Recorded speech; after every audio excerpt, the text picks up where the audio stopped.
திருநெல்வேலி திரு RS Murugan கழக நிர்வாகி.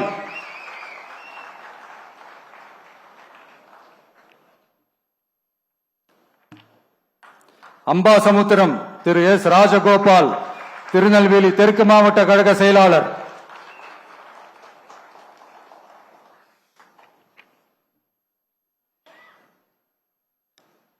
பாளையங்கோட்டை திரு S Maria John மாவட்ட கழக இணை செயலாளர்.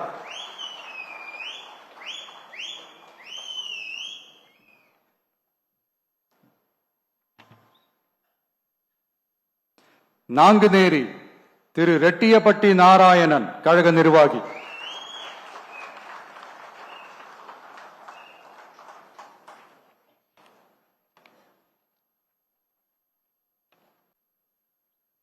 ராதாபுரம் திரு K சதீஷ் கிறிஸ்டோபர் கழக நிர்வாகி.